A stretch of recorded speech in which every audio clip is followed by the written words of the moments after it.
one seed the last 2 years. He's the reigning league MVP, doing exactly in the postseason what he did in the regular.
Testing, testing, 1, 2. Testing, testing, 1, 2. Just testing out the sound. I'll be hopping on in a minute.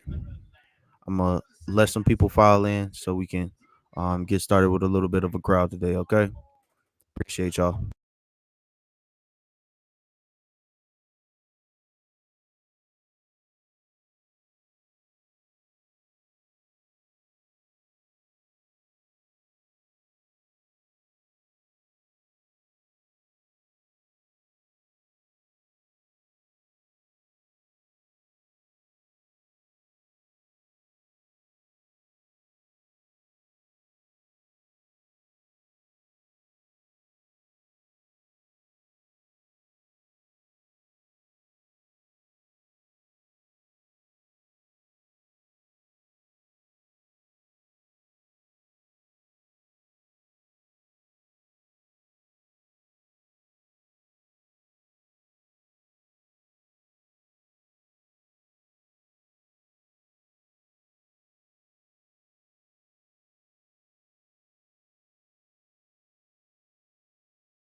What's up, y'all? What's up, y'all?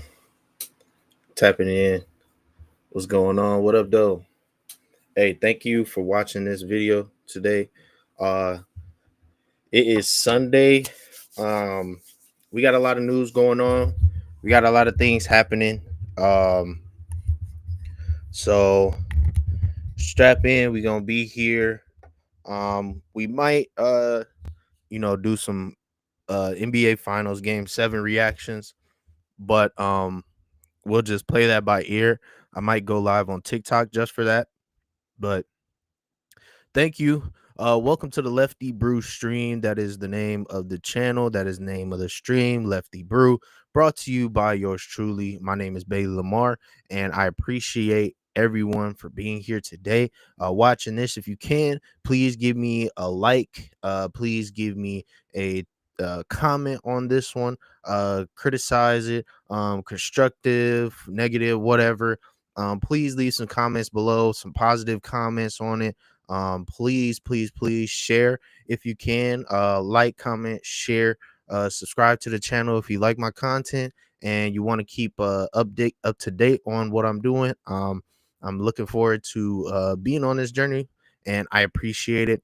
So today we are getting into the latest things that have been happening over the weekend. So yesterday on Saturday, June 21st, the president of the United States, Donald J. Trump, uh, sent some missiles and attacked Iran, some facilities, allegedly that they were trying to pinpoint, but um, you know, there's speculation as to where it was effective or not, but yeah, that happened, and it has made a lot of people, especially in government, very stir crazy. Everybody in the news very stir crazy, and it is going up right now.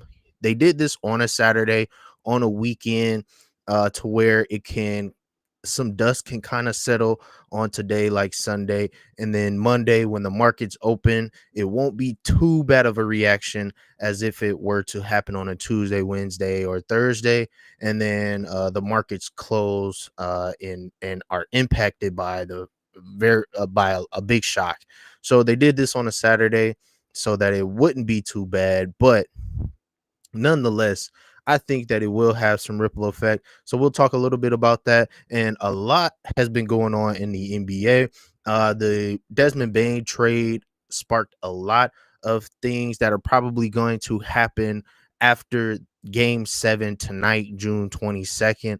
After Game 7, it is on and popping. Already, the Houston Rockets and the Phoenix Suns have done a deal. The Phoenix Suns send Kevin Durant to the Houston Rockets. They send Kevin Durant to Houston for Jalen Green. Um, who's the other dude? Give me 1 second. So Kevin Durant goes to Houston for Jalen Green, Dylan Brooks, a number 10 pick in this year's draft, and 5 second-round picks in this year's draft. So that's a win for Houston, in my opinion. Houston gets to keep Jabari Smith Jr., Tari Eason, and one more guy, Cameron Whitmore. Um, some very high, some very high potential, high ceiling guys at that power forward position that Kevin Durant plays. Ultimately, Kevin Durant will be going to the Houston Rockets as a pure scorer. He will lend his hand on the defensive side, but it is up to Jabari Smith, of course, and Tari Eason on the front lines to really make their presence felt at that power forward position. And KD will be scoring. Fred VanVleet will do a great job at being point. And then I believe of course Alfred Sengun. He will be at center, but we'll get into that a little bit after the Trump story. So right now we're pretty much gonna tap into a couple of news organizations that are live right now, that are live looking at what's going on with the situation. So let's kind of tap in and see what's happening. Um So let's considerations. It is absolutely true that what Israel has done, and rightfully so, by the way, in defending itself, has significantly weakened Iran and significantly weakened Iranian proxies, Hezbollah, Hamas, the Houthis. Maybe not as weakened. Assad is gone from Syria, a patron of Iran. Iran is in a much weaker position than they used to be. But just to pop up after the country's bombed you like this and capitulate, that's not the way human beings normally react to these things, and certainly not the way Iran normally reacts. So we'll see. I hope we can get back to diplomacy soon, but in the short term, it seems unlikely. And hope we don't get into that dark cycle that we talked about retaliation. All right, Representative Congressman Adam Smith. With Monday.com's intuitive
Netanyahu. Kristen. Thank you, John. We have heard from a number of U.S. officials who say that Iran doesn't want to make a deal, that they are just stringing the United States along. What is to say that they are not going to continue to do so if we if we continue to give them extensions now 2 weeks before. I just 7 noticed that days. whole Look, time Iran is in a very weak I was and vulnerable muted. position because of the I just said strikes all and of the that, attacks from and Israel. I was muted. And with respect to the president's statement, That's I pretty shared that cool. with all of you, and he has been very direct it. and clear. Now I Iran know how can DJ and Academics should be doing make that. a deal. We sent a Like, deal he'll to them turn that on was a video, practical, that was put realistic, himself on or mute, they will and face then, grave like, consequences. have an Why is Witkoff opinion not on what was participating in just the talks said this week? and I can ask totally Mr. forget Witkoff that why he is not. he's on mute. But Thanks, Roland. okay, Does the president object if Step Israel in. attempts its own operation against Fordo in the next 2 weeks? I won't decide that for the president, nor will I share that here. I'll let him speak to that. And then just another one. Iran is apparently warning Europeans that if struck by the U.S., it may withdraw from the nuclear proliferation treaty. That would result in throwing out inspectors and taking the program dark. What does the president think of the value of having Iran as a full signatory of that treaty? Well, that's reckless rhetoric, but I understand the Europeans are meeting with the Iranians tomorrow, so we'll see how that meeting goes. Just one Nikki, more go on ahead. Go ahead. Juneteenth. Does the Nikki. president plan to commemorate the holiday today or make any comment on it? I'm not tracking his signature on a proclamation today. I know this is a federal holiday. I want to thank all of you for showing up to Also, work. We are certainly this here. We're seems working 24/7 old, right now. though. Nikki, go ahead. Actually, that was This my seems question. Will you before plan to all of everything happens, so we can go ahead and probably get on out of there. Yeah, but as I was kind of just saying, like I was totally like muted on like probably like 10 minutes of something that I was talking about, bro. That kind of pissed me off, but nonetheless, we still going. All right. Honestly, let's see.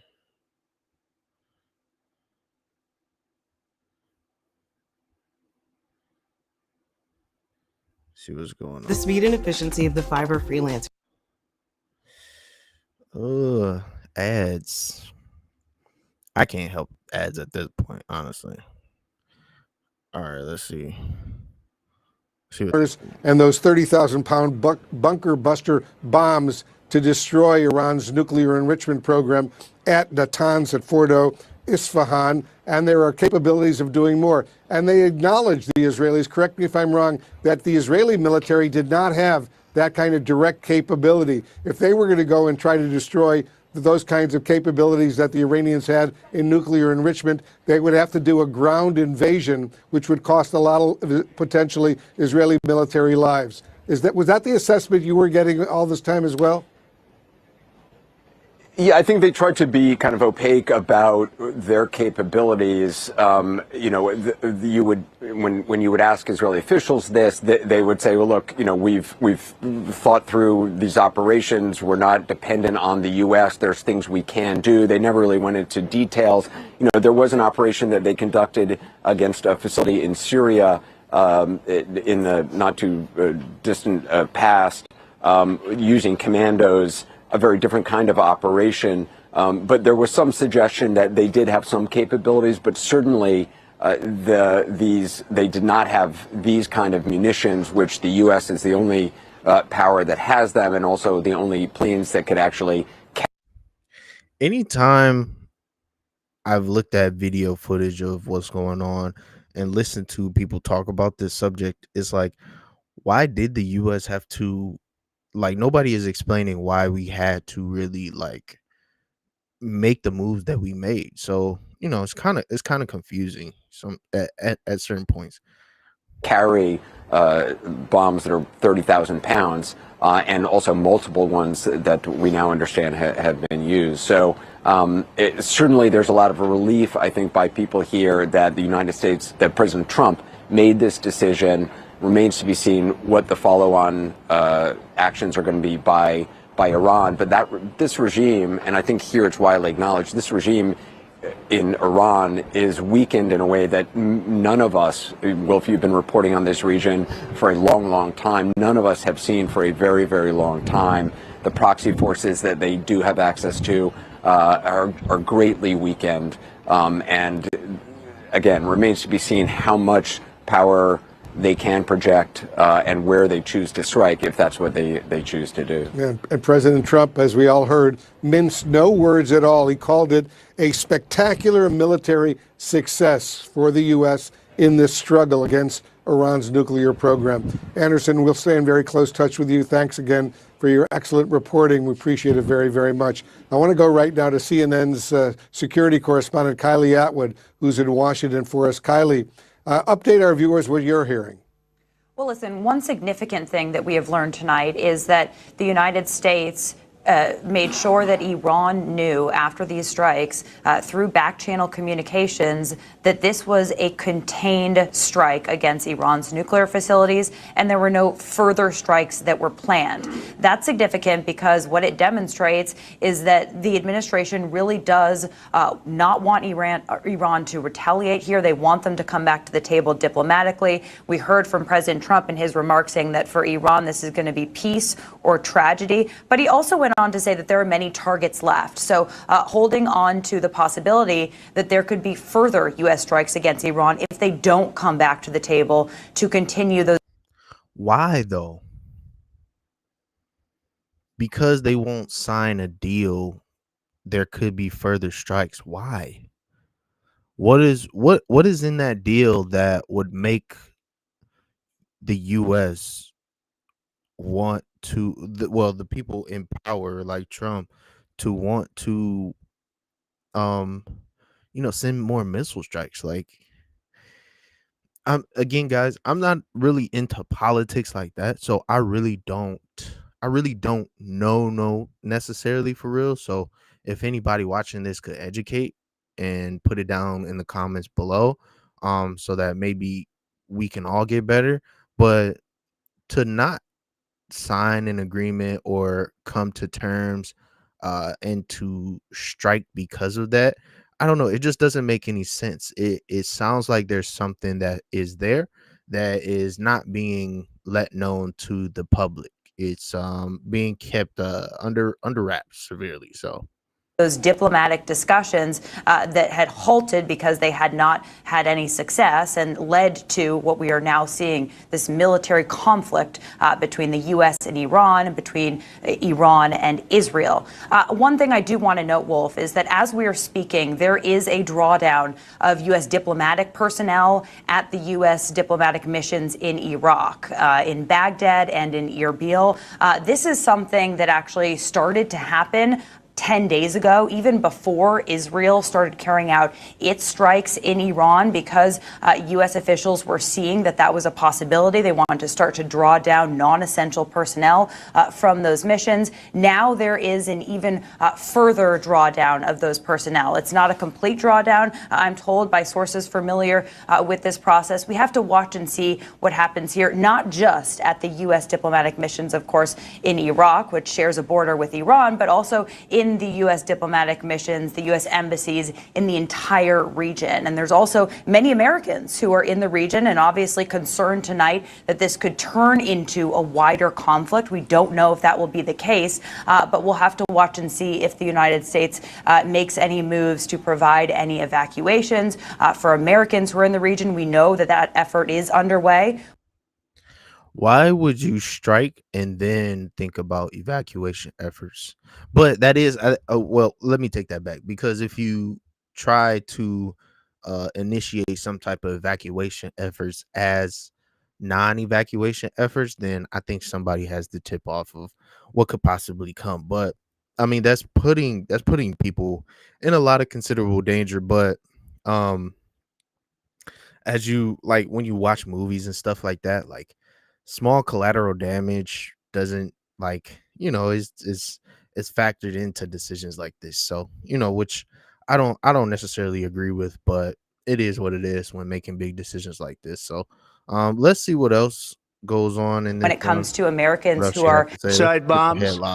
That was their specialty. We lost over 1,000 people, and hundreds of thousands throughout the Middle East and around the world have died as a direct result of their hate. In particular, so many were killed by their general, Qasem Soleimani. I decided a long time ago that I would not let this happen. It will not continue.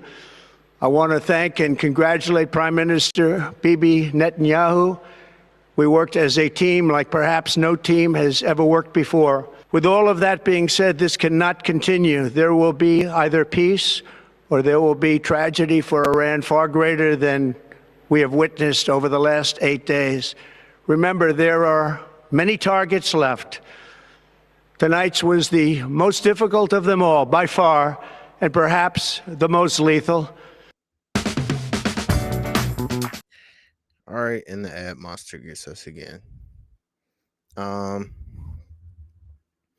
yeah, big threats, man. Big threats. Big threats, man. There's no military in the world that could have done what we did tonight, not even close. There has never been a military that could do what took place just a little while ago. Congratulations, President Trump. Your bold decision to target Iran's nuclear facilities with the awesome and righteous might of the United States will change history. In Operation Rising Lion, Israel has done truly amazing things.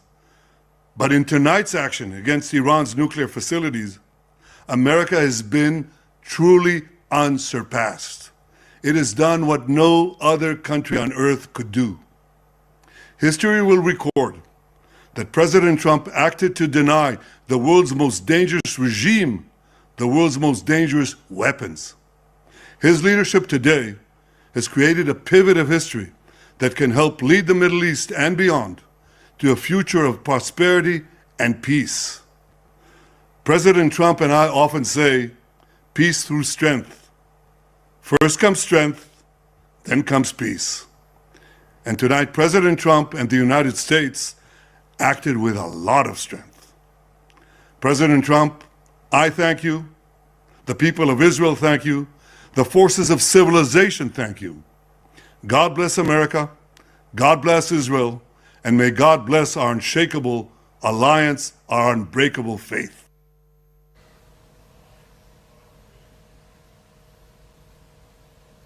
Three Americans were killed about a year ago.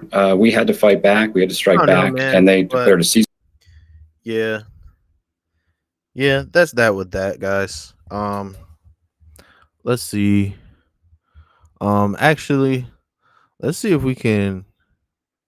Let's try to turn the tides. Let's see. Let's move on to sports. Let's move on to sports.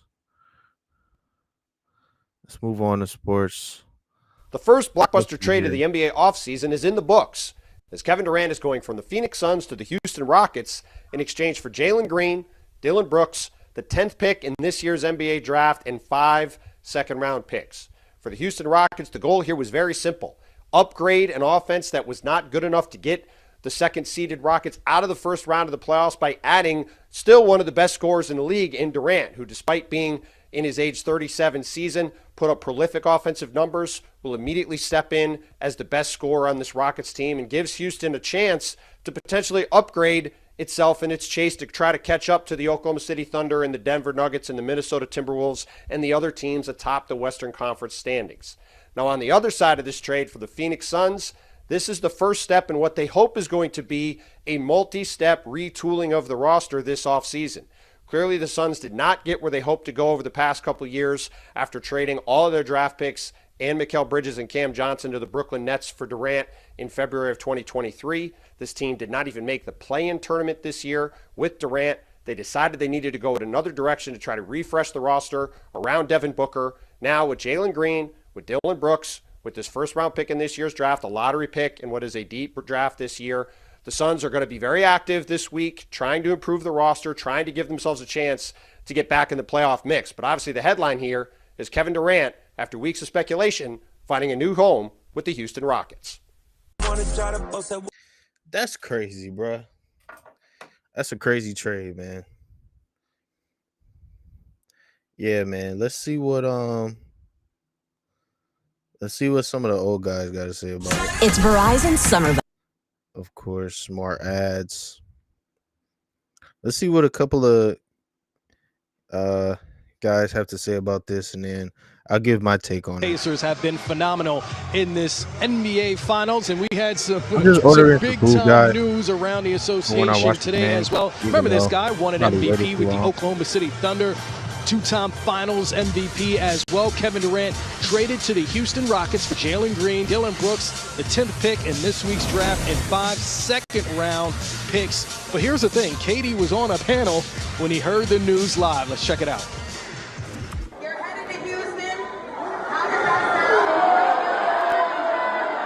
He knew it. He knew what was going on. He said, "We gonna see." He knew what was happening. All right, so let's view this from the prism of the Houston Rockets, because we saw a team. The Houston Rockets lit. The Houston Rockets, I don't know how they were able to finesse and fleece, but Phoenix Suns, they were sellers. They had to sell. They couldn't really get any good deal out of it. Because everybody knew Kevin Durant was out of there. Kevin Durant is 37 years old, and people want a boatload for him. It's like, nah, that's not gonna happen. So I mean, they like what they're getting back from Houston. It was rumors that they were trying to send him to Miami, but Miami didn't want to put Jaime Jaquez or Jovic, I think it is, and then somebody else. They didn't want to give that up, so Miami got off the table real quick after talks, and then Houston, I guess they just like Houston's deal. They got a 10th pick for this year, and then 5 second-round picks. So that sounds like a team that's trying to rebuild. So let's tap in and see what else they got to say. Udoka the last couple of years really turned them around, Smitty. Now so close. Does this put them over into being true contenders for an NBA championship? Well, there was contenders last year. I think if I'm looking from the outside in, if you're the Houston Rockets, I would say they wanted to get off Jalen Green. They got a chance to do that. Dillon Brooks is a 3-and-D guy, but they have the unbelievable new age 3-and-D guy with the Thompson twin. So you look at what they gave up, yes, the 10th pick, but I think if I'm the Houston Rockets, I achieved everything I wanted to achieve in this trade, and then I acquired a guy that can get you 25 on 2 or 3 dribbles, and he's a guy that can finish games, and he's been through it. So if I'm the Houston Rockets, I got to be extremely happy. Channing, when I hear what Smitty said and watching the Houston Rockets in this postseason, a guy that can finish games, that seemed like the missing piece for them. It sure did. There's 2 things I like about this trade is you're adding a stone cold killer in KD, and 2, I believe in Ime. Right, I've known Ime a long time since we're on the Knicks, Portland State guy. His teams compete every single year and this is no disrespect to what the Houston Rockets were. He came in there and shut that stuff down. Yeah, man. Ime Udoka, he did have a mess up with the Boston Celtics, but I mean, to be honest, he was a great coach overall. He got them to he got them to the NBA Finals. And I think that was the year that Jaylen Brown and Jason Tatum were most responsive to a head coach, bro. Like, I think when the Celtics won a championship last year, I think that they were just so good. But I don't think they were really listening to Joe Mazzulla. Like, Joe Mazzulla, I think he got across to the Derek White and Kristaps, Peyton Pritchard, other guys, but I don't think that he really got to Jaylen Brown and Jason Tatum. Jaylen Brown and Jason Tatum are just great players, and they had an overall great team. And I think Ime Udoka is on a redemption tour because he had his team to make his legacy as a coach, but now he has been able to get Fred VanVleet, Kevin Durant, Amen Thompson, Tari Eason, inherit Jabari. I think he inherited Jabari and Saint Shangoon. Like that starting lineup right there is going to be a headache. That's going to be a headache Like, bro, like the West is flipping upside down. It's gonna be the Rockets. It's gonna be OKC again. I think OKC definitely is going to need some upgrades because of this Houston Rockets move. I don't think that they have anybody to compete with Kevin Durant. So and I don't think that I think teams can no less figure out Jalen Williams, Chet Holmgren.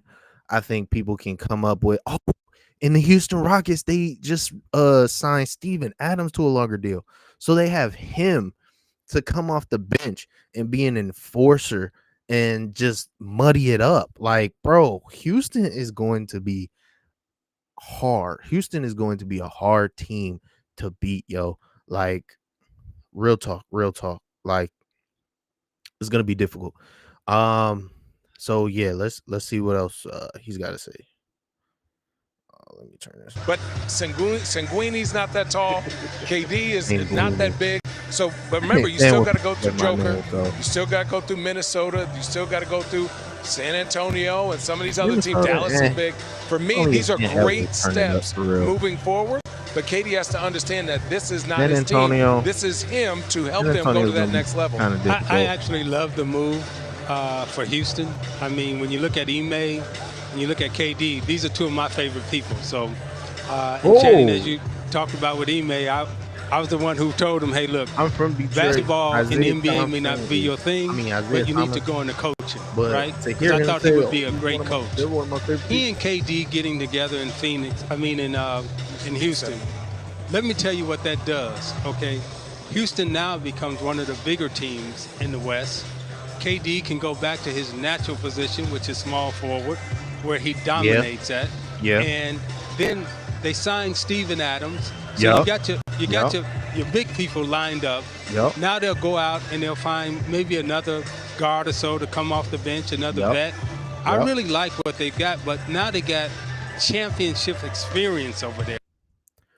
Go get Harden. Go get Harden. Harden, my boy. You got to come off the bench. You got to come off the bench, my boy. I know you're not going to like that, but hey, it's either Harden or Russ. Russ has already shown he's willing to come off the bench. Harden, definitely not so much. But, hey, the spot is either Harden or Westbrook. I don't think they would get both and bring the band back together and kind of do it like that. I don't think they'll do that. But Harden or Westbrook. Harden, because I know he can come in and, do something. But at the same time, he gonna I don't know. He might struggle through it. He might not. But Russ, he's already done it. He's already accepted the fact that, hey, let me go to the bench. Let me come off the bench and do what I need to do for the second team. You know what I'm saying? So one of them, or it's a lot of young guards. It's a lot of young guards they can go get. It's a lot of young guards they can go get. Yeah. KD as a champion, right? Van Vliet. And then you got Van Vliet. These two guys, have been champions in the NBA. And then you have a championship coach, even though he didn't win in Boston, but he's coached in the NBA Finals. So when you look at what Houston has put together, they got all the pieces. This is they my got first time everything doing to make same-day it right. delivery. I love the deal, Amazon, but I also love it for KD, and I also love it for Ime. Again, these are two of my favorite people. From the Phoenix side of it, obviously you still have Devin Booker, who's coming into his prime, who's one of the best basketball players in this league. No doubt about that, right, Smitty? But now Jalen Green, Bradley Beal, doesn't seem like those pieces fit perfectly around him. Do you imagine that the Suns will be making more moves before this NBA draft? Well, I hope so. When you start talking about Bradley Beal, a good player, great player, and is rightfully so. Jalen Green is young, Devin Booker, a good player, and I'm a Bradley Beal. huge fan of Devin Booker. I think if you look at this team, if it stays the same, it's not great for Devin Booker. But I think if you're the Phoenix Suns, you had to make a deal. Hopefully somebody else is still on the way moving out, because Devin Booker, what he's done in this league, in my opinion, Isaiah Channing, He's given everything he's had to that organization. He's been through coaches. He's been through general managers. He's been through owners. He deserves again to have a chance. And I like that he hasn't really outwardly complained, but I think he deserves to have another chance. And Zeke, when we look at the Phoenix Suns with Kevin Durant there, it's like, okay, they're going after a championship. Is that still the case for Phoenix post Kevin Durant? You can say that, but when you look at the team that's presently constructed as it is today, and changes could be made over the summer, but presently constructed today, you have to say that this team probably is not ready to compete in the West for a championship. Now, things will change, and I echo what Steve said. You know, we love Devin Booker. Oh, are they talking about? You talking about Phoenix? When we look at the Phoenix Suns with Kevin Durant there, it's like, okay, they're going after a championship. Is that still the case for Phoenix post Kevin Durant trade? You can say Hell that, no. but when you look at the team that's presently constructed as it is today, and changes could be made over the summer, but presently constructed today, you have to say that this team probably is not ready to compete in the West for a championship. Now, things will change, and I echo what Steve said. You know, we love Devin Booker, but we know his father better, Melvin, right? I mean, that's our generation. So Melvin is like, okay, and Devin is his son. And so we always look out and we all show love for the Booker family, right? But we hope that there's more to come because, as you asked me the question, is this team presently constructed to win the championship? I think all of us would have to say no. However, Hell to the no. But moving forward, hopefully there's more moves. Yeah, well, we have a lot more moves to be made on this show as we get you ready for the first Game 7 in the NBA Finals in 9 years. Remember this morning, we might have a special guest on the show. Oh, wow, this is the last time? What? Boom, that is! That's insane. 2 croissants, please. All right, y'all. All right, you guys. But yeah, so yeah, it's yeah, this whole thing is crazy, bro. Like this whole thing is absolutely nuts, bro. Like I don't even know what to say. I don't even know what to say about it, but it is a complete disaster for Phoenix. They have definitely lost. Wait, hold on, y'all.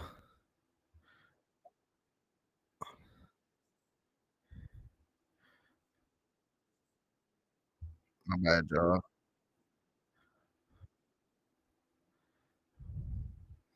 All right, y'all. My bad.